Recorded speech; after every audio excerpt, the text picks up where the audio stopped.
ব্যবসায়িক ভ্রমণে কয়েকদিনের জন্য বিদেশ যাবেন স্বামী। এই সুযোগে অন্যের সঙ্গে ব্যভিচারে লিপ্ত হতে পারে এই সন্দেহে স্ত্রীর গোপনাঙ্গ সুপারগুলো আঠা দিয়ে সিল করে দিয়েছেন কাতারের এক ব্যক্তি। দেশটির জনপ্রিয় সংবাদ মাধ্যম দোহা ট্রিবিউন এই খবর প্রকাশ করেছে। এই ঘটনায় মারাত্মক অসুস্থ হয়ে পড়েন ওই নারী। পরে তাকে হাসপাতালে জরুরি বিভাগে ভর্তি করা হয়।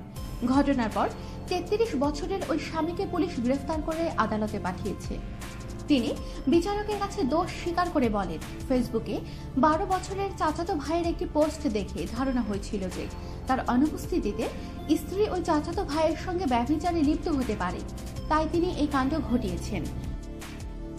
বিচারকের কাছে তিনি ফেসবুকের একটি সেলফি পোস্টও দেখিয়েছেন, যেখানে তার স্ত্রীর পা স্পষ্ট দেখা যাচ্ছে এবং ইসলামী আইন অনুযায়ী ঢাকা নেই।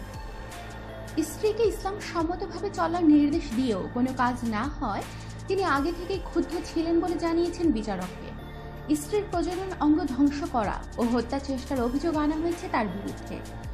দোহা আদালতের বিচারক মুহাম্মদ বিন সাদেনের মতে, এই অমানবিক কাণ্ডের মাধ্যমে স্বামী তার স্ত্রীর উপর অন্যায় করেছে, যদিও তার উদ্দেশ্য ছিল সৎকর্ম করা, কিন্তু তিনি যেটা করেছেন সেটা অদ্ভুত ও অমানবিক।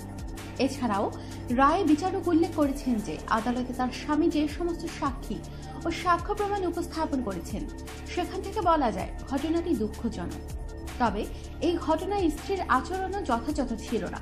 ভবিষ্যতে এই ধরনের ভুল বোঝাবুঝি এড়াতে স্ত্রীকে সতর্ক হতে বলা হয়েছে এবং এই ধরনের ঘটনার পুনরাবৃত্তি ঘটলে স্ত্রীকে ১০০ দৌড়া মারা হবে বলে সতর্ক করেছেন। স্বামীকে ৪০ রিয়াল জরিমানা করা হয়েছে। ভবিষ্যতে স্ত্রীর ওপর এই ধরনের অমানবিক কর্মকাণ্ড থেকে বিরত থাকার নির্দেশও দেওয়া হয়েছে। আমাদের সাথেই থাকুন, সাবস্ক্রাইব করুন।